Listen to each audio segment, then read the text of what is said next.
Welcome to the Crime Dive, where we delve into some of history's most impactful crimes. Crimes that raise questions and make us think about the darker side of humanity. Exactly. And today we're diving into the tragic case of Andrea Yates. The Texas mother who drowned her 5 children in 2001. Right, the case that captivated and horrified the nation. And it brought up so many questions about mental illness. Motherhood. And the justice system. Yeah, it's a case that continues to resonate, forcing us to confront the complexities of the human mind. Andrea and Rusty Yates, on the surface, seemed like a picture-perfect family. 5 young children. Strong Christian faith. Devoted to the teachings of Michael Wernicke, who advocated for a simple life. Right. And encouraged having many children. Which the Yateses wholeheartedly embraced. Living first in an RV and later in a renovated bus. That's right, to accommodate their growing family. But this unconventional lifestyle, combined with the demands of raising so many young children. Yeah, placed tremendous stress on Andrea. And this stress seemed to intensify after the birth of their 4th child, Luke.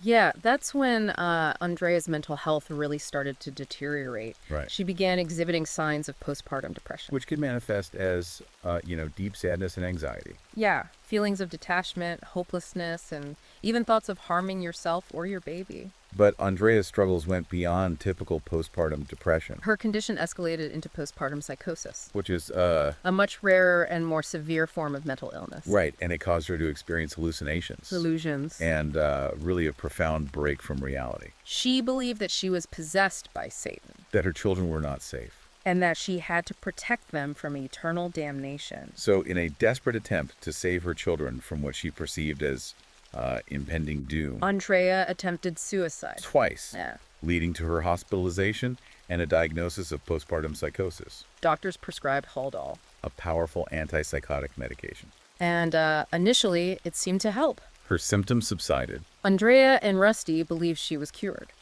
It's a tragic miscalculation that would have devastating consequences. Postpartum psychosis, you see, is not a character flaw. Right. Or a sign of weakness. It's a serious mental illness that distorts a person's perception of reality. And the decision to have a 5th child, Mary, after Andrea had already experienced this, was a misjudgment that ultimately paved the way for a horrific outcome. The arrival of Mary seemed to bring a brief period of joy and stability. However, the overwhelming demands of raising 5 young children, coupled with Andrea's ongoing battle with severe mental illness, became an unbearable burden. And her psychosis returned. The death of Andrea's father further compounded her fragile mental state. The loss and the pressure became too much for her to bear. And there were warning signs. Andrea's mother-in-law witnessed her filling the bathtub in the afternoon. An action that would later become chillingly significant. Andrea was hospitalized again. But tragically, she was released too soon. Before her condition had stabilized. This highlights a recurring problem in cases involving mental illness. A lack of resources, understanding, and adequate support. The system failed Andrea. And tragically, it failed her children. On June 20th, 2001, Andrea Yates committed an unthinkable act. While her husband, Rusty, was at work, Andrea systematically drowned each of her 5 children in the bathtub. 7-year-old Noah, 5-year-old John, 3-year-old Paul, 2-year-old Luke, and 6-month-old Mary. It's difficult to comprehend the depth of despair and delusion that drove Andrea to this horrific act. Her actions were not those of a sane and loving mother. They were the result of a mind shattered by psychosis. After drowning her children, Andrea called 911. And then called her husband, Rusty, urging him to come home.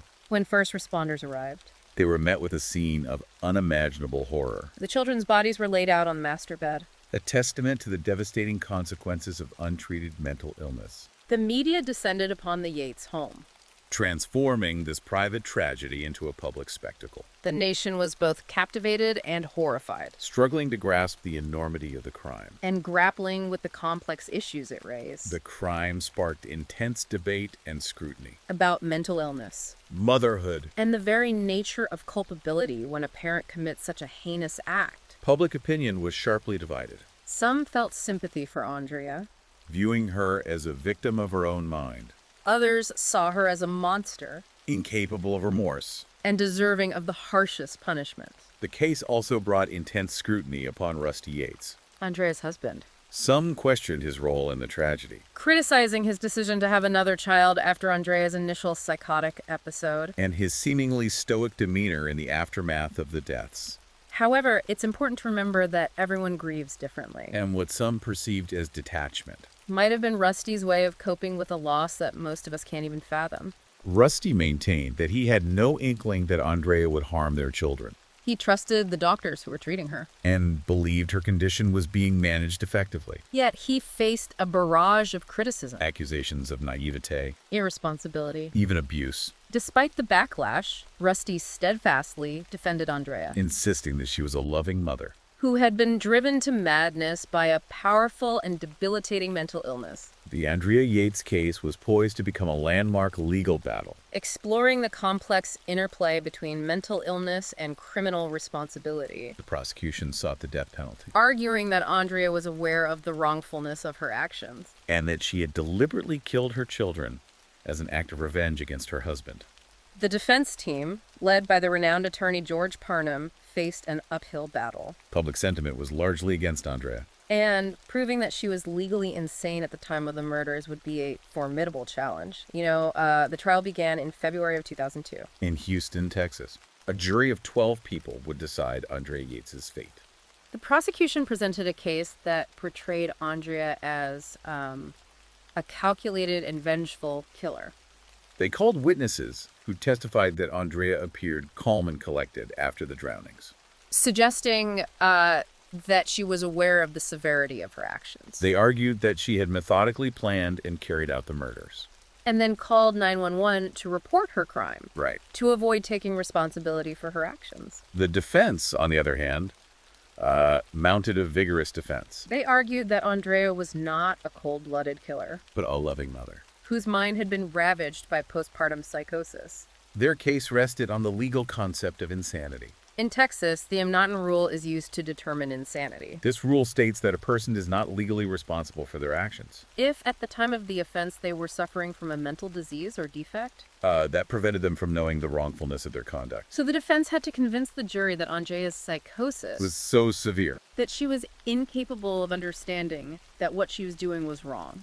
The defense called expert psychiatric witnesses, including the renowned Dr. Philip Resnick, who testified that Andrea had been in the throes of a severe psychotic episode when she drowned her children.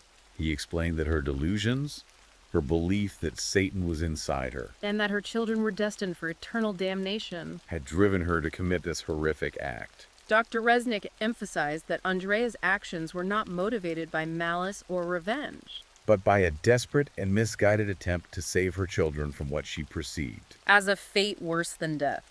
The trial became a battle of experts, with the prosecution and defense presenting conflicting interpretations of Andrea's mental state and the events leading up to the drownings. The prosecution called their own expert witness, the prominent forensic psychiatrist, Dr. Park Dietz, who had worked on a number of high-profile cases, including the trial of John Hinckley Jr., the man who attempted to assassinate President Ronald Reagan. Dr. Dietz argued that Andrea Yates was not legally insane. He claimed that she understood the wrongfulness of her actions, and that she had killed her children to punish her husband for perceived shortcomings in their marriage. Dr. Dietz's testimony proved to be highly controversial. His conclusions were based on interviews with Andrea that some critics argued were biased and incomplete. He also made a stunning claim that Andrea had been influenced by an episode of the TV show Law and Order, in which a woman drowns her children to avoid responsibility. It was later revealed that this episode did not exist. This revelation would ultimately have a profound impact on the outcome of the case. But at the time, Dr. Dietz's testimony cast a long shadow over the proceedings. The jury deliberated for nearly 4 hours before returning with a verdict. Guilty of capital murder. The courtroom was stunned. Mental health advocates expressed outrage, believing that the jury had failed to grasp the severity of Andrea's mental illness. The verdict sparked a national debate about the complexities of postpartum psychosis and the adequacy of the legal system in addressing cases involving mental illness. While the jury had found Andrea Yates guilty, they spared her from the death penalty, sentencing her instead to life in prison. This decision suggested that they did recognize that her mental state played a role in her actions, But it did little to quell the controversy surrounding the case. The defense immediately filed an appeal, arguing that Dr. Dietz's false testimony about the non-existent Law and Order episode had prejudiced the jury, and deprived Andrea of a fair trial. The appeals process would be long and arduous, taking years to unfold. During that time, Andrea remained incarcerated at the Mountain View unit in Gatesville, Texas, a maximum security prison for women, where she continued to struggle with her mental illness and grapple with the enormity of her actions. The Andrea Yates case had become a lightning rod for discussions about mental health care in America, highlighting the urgent need for greater understanding and support for those suffering from these often invisible illnesses. The case also underscored the critical importance of early intervention and the devastating consequences that can occur when mental illness goes untreated. In 2005, the Texas Court of Appeals overturned Andrea Yates's conviction, citing Dr. Dietz's false testimony as grounds for a new trial. This decision was a major victory for the defense and a crucial step towards justice for Andrea. The retrial was set for June of 2006. Exactly 5 years after the drownings. The defense team, emboldened by the appeals court's ruling, was determined to present an even stronger case for insanity. They would focus on the overwhelming evidence of Andrea's postpartum psychosis and seek to educate the jury about the devastating effects of this rare and often misunderstood mental illness. The retrial marked a significant shift in public and professional awareness of postpartum psychosis in the years since the first trial. Advocacy efforts inspired by Andrea's case had helped to shed light on this often hidden condition and to dispel the myths and misconceptions that surrounded it. The defense team, led once again by George Parnham, skillfully presented a compelling narrative of a loving mother driven to madness by a severe and debilitating mental illness. They called expert witnesses who detailed the harrowing symptoms of postpartum psychosis and how it can completely distort a person's perception of reality. Dr. Philip Resnick, a key witness for the defense, returned to the stand to explain how Andrea's delusions, her belief that she was possessed by Satan, and that her children were doomed to eternal suffering, had compelled her to commit this unthinkable act. The defense also emphasized Andrea's repeated attempts to seek help for her condition, demonstrating that she was not a heartless killer, but a desperate woman struggling with a force beyond her control. This time, there was no mention of the fabricated Law and Order episode. The focus remains squarely on Andrea's mental state and the tragic consequences of her untreated psychosis. The prosecution, while acknowledging Andrea's mental illness, maintained that she still understood the wrongfulness of her actions. They pointed to her methodical approach to drowning each child and her subsequent calls to 911 and Rusty as evidence of a level of awareness that precluded legal insanity. However, the prosecution's arguments lacked the force they had carried in the first trial. The heightened awareness of postpartum psychosis, coupled with the absence of Dr. Dietz's misleading testimony, created a more sympathetic climate for Andrea. The jury in the second trial deliberated for 3 days, carefully weighing the evidence and the expert opinions they had heard. The weight of their decision was palpable as they grappled with the complex issues of mental illness and criminal responsibility. The tension in the courtroom was thick as the jury filed back in to deliver their verdict. After 5 long years, the moment of truth had arrived. The foreman read the verdict. Not guilty by reason of insanity. The Andrea Yates case, it really brought this often hidden struggle of postpartum mental health into the spotlight. It did. And while, postpartum depression is more commonly known, postpartum psychosis, it's much rarer. Much more severe. Yes. Characterized by, a break from reality, hallucinations, illusions, paranoia. It's difficult to imagine. It is. Experiencing such a drastic shift in your mental state. Especially during a time that's supposed to be, joyful and full of bonding with your newborn. Right. And the fact that Andrea sought help multiple times before the tragedy, I think, highlights another crucial aspect of this case. It does. The limitations and failures of the mental health care system at the time. Absolutely. And, while awareness and understanding of postpartum psychosis have increased since then, there are still significant gaps in providing adequate support and resources to new mothers who may be struggling. Absolutely. The Yates case underscores the need for better screening, diagnosis, and treatment of postpartum mental health issues.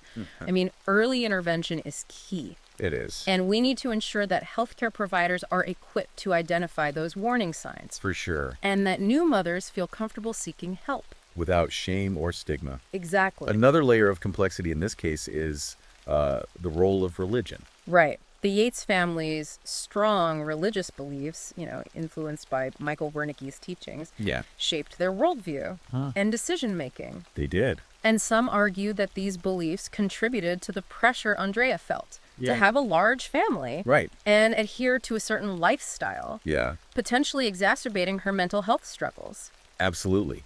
And while it's not our place to judge anyone's faith, it's essential to recognize how deeply personal beliefs can intertwine with mental health and decision-making.